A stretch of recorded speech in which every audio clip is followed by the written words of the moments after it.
Sunday, February 25th, 2023. I'm glad to be in the service today.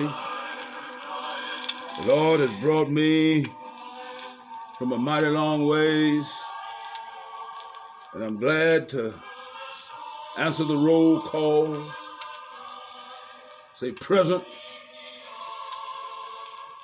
Whew. Today's message is based on Matthew chapter number 13. I'll just give you a few verses of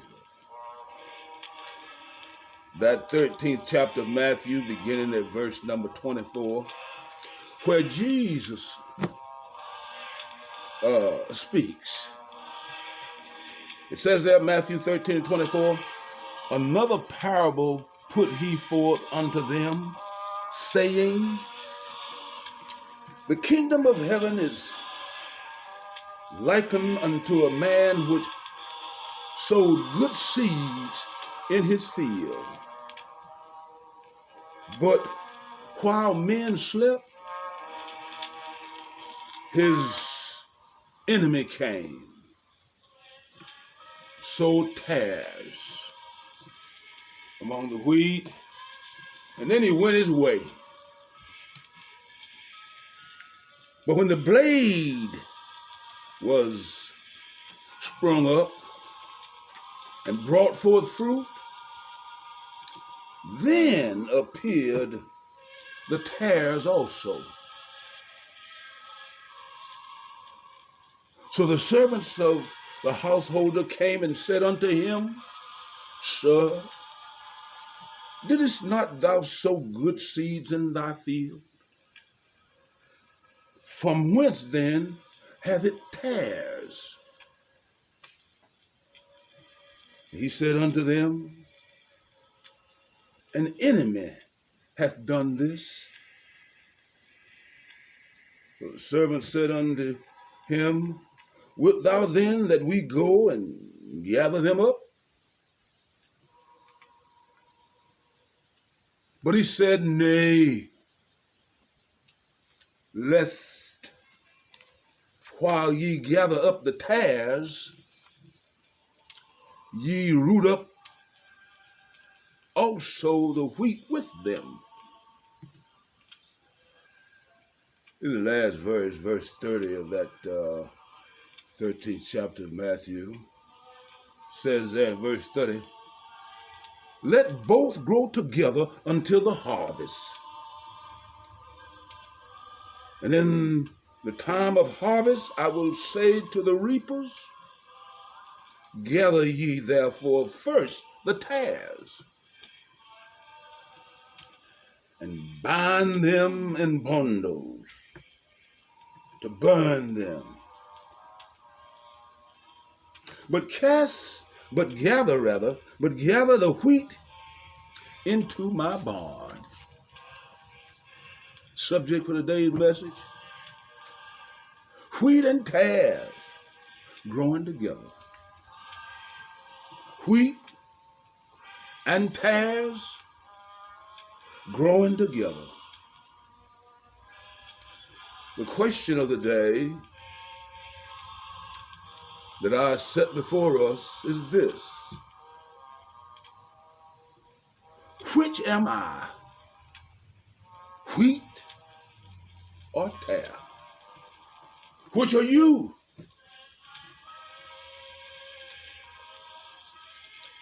I might not know the answer, but God knows. That makes me feel good. That God, and only God, knows. But Jesus' disciples asked him why he spoke in parables. And he answered them and said in Matthew 13:11, He said, it is given to you to know the mysteries of the kingdom of heaven. But to them it is not given. Jesus goes on to say in Matthew 13 and 15, he says there, Matthew 13 and 15,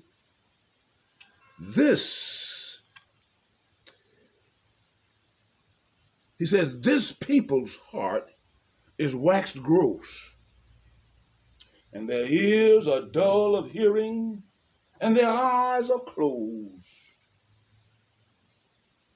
What a sad state of affairs. But Reverend Langston wants you to know today that sin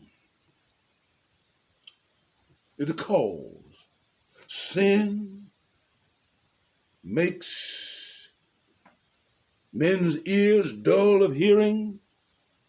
Sin, disobeying God's laws, makes men's hearts cold. Sin, disobeying God's laws, makes people close their eyes. So that's why it says that Jesus said that these people say their hearts are waxed gross, their ears are dull, hearing, their eyes are closed. But Dr. Frank Charles Thompson says, and he uses a fancy word, he says that sin is retrogressive. Sin has a cancerous, backbiting, or impact. Need I tell you today that Jesus was a model teacher? Here's why I say that. Look at what he did. He first sent the large crowds of people, he sent them away and went in to the house with his disciples. Then he explained to them the meaning of the parable of wheat and tare. His disciples had asked him for an explanation. And here's what Jesus said. Matthew 13:37. He that soweth good seed is the Son of Man. The field is the world. Watch this. The good seed are the children of the kingdom. I'm going to stop here in this 37th verse and tell you this. Here we see why the man said to them, don't pull up the tare out of the wheat. Because if you do so, you might just accidentally pluck up a stalk of wheat with the tare. Every soul is precious. That's the point. The good seed, wheat seeds, are the children of the kingdom. And when they're so precious, so important, and so vital to God's plan, kingdom, and economy, they didn't want to run the risk of losing one single stalk of wheat, not one single soul. He said, the field is the world. The good seed are the children of the kingdom, but the tares are the children of the wicked one. Whew.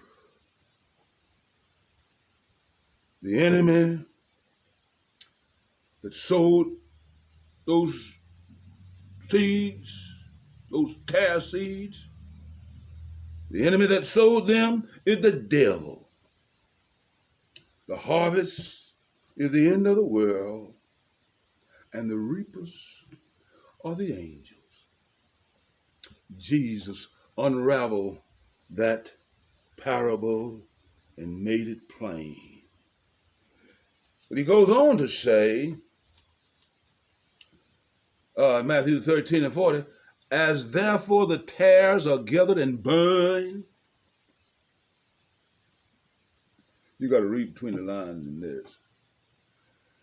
As therefore the tares are gathered together and burned in the fire, so shall it be in the end of this world.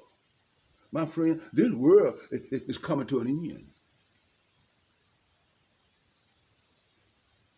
He goes on to unravel the parable by saying that the Son of Man shall send forth his angels, and they shall gather out of his kingdom all things that offend.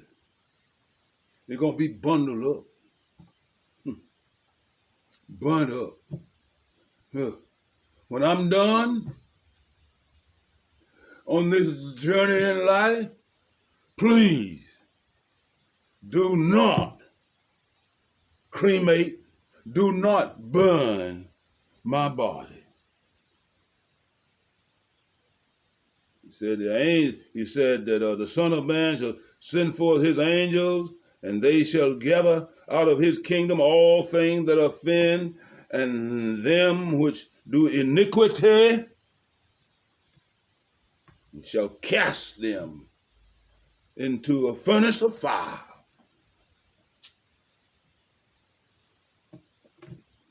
There shall be wailing, gnashing of teeth. Then shall the righteous shine forth as the sun in the kingdom of their Father. The tares, watch this, the tares were put into the ground while men slept. Magistrate judges have no power when they sleep. I'm not going to crack a joke on a magistrate judge, but I know one. But they have no power when they sleep. And us preachers, we sleep. And if we didn't sleep, our preaching against sin could have and would have prevented the sowing of tares. It could prevent the sowing of tares, rather. But think about it like this. Think of it in this way. Satan, the devil, watches for all opportunities, and he lays hold on all advantage to implement his evil. Watch this.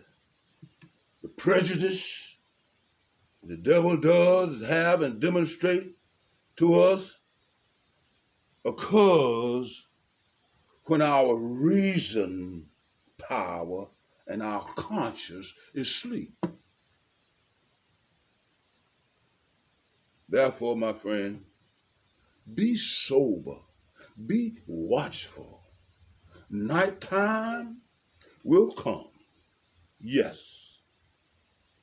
Yes, you must sleep.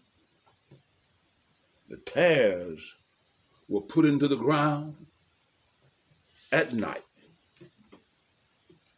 God help us today. This reminds me that Satan rules the darkness of this world. He does.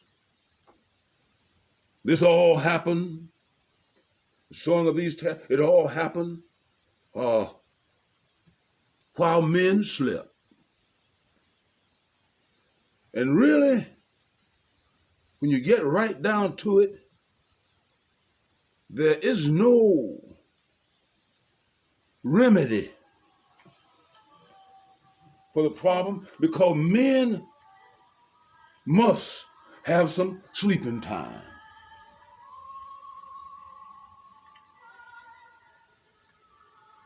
Psalms 104 and 20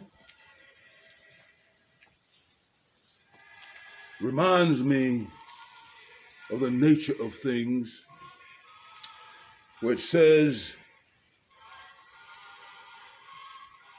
in part, it is nighttime, when all of the beasts of the forest creep forth. Consider this. Think about this. It is as impossible for us to prevent hypocrites being in the church as it is for us, as it is for the husbandman when he is asleep.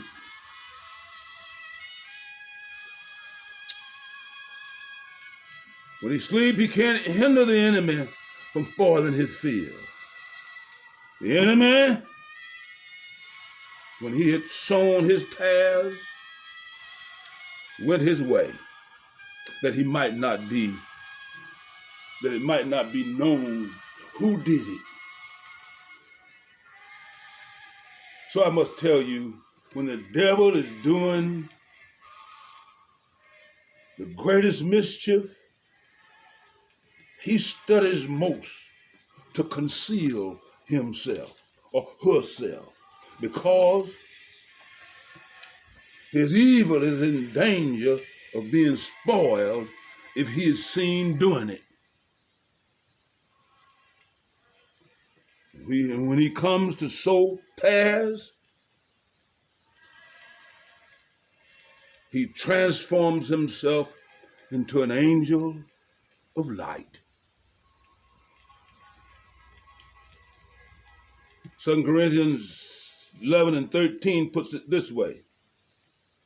It says there, such are false apostles, deceitful workers, transforming into apostles of Christ. And they even call themselves apostles. But I got to get out of this thing, going on to the house, find some exit from this parable by saying this: the tares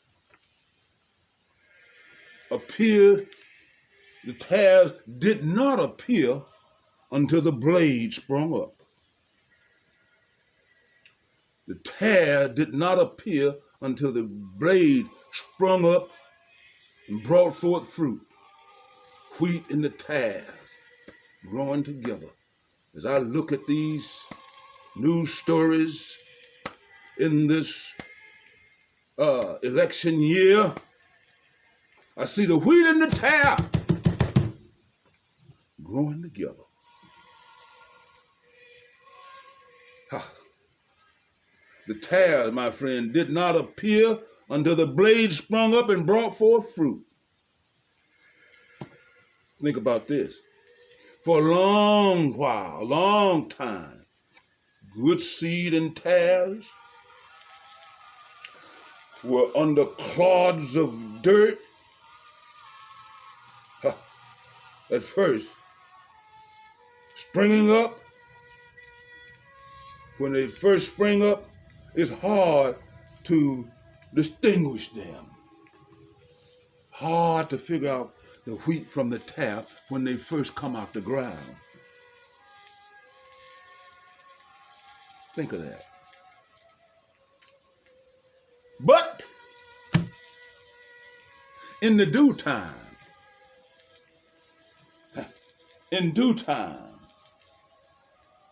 when fruit is to be brought forth, you, my friend, will be able to say, this is wheat, and that is tare. Which are you? Which am I? Wheat or tare? One thing is for sure, We're growing together. But I must urge you to submit your concerns to God in prayer, saying to him, dear God, I know that I'm a sinner. And I believe that Jesus died on the cross to forgive me of my sins. Tell him I'm sorry for all the wrongs that I have done. And I ask you to forgive me. Go further and tell him in prayer that I now accept your gift of eternal life. Thank you for your love and for your forgiveness, and thank you for the new life I will enjoy in Jesus Christ. From this day forward, from this 25th day of February 2024 forward, I choose to follow you. That's the ticket. You will be in the family of God. Wheat and the tare going to have to separate. So now unto him, let us go unto him, who's able to keep us from falling, who's able to present us faultless before the presence of his glory. He's able to do it with exceeding great joy. Unto him, the only wise God, to whom be glory, majesty, dominion, and power, both now, henceforth, and forevermore. My friend, I just want God to bless the tie that binds our hearts in Christian love. I want him to bless the fellowship, joy divine, as we lean on the everlasting arms of Jesus. God bless you and keep you till we meet again. Goodbye.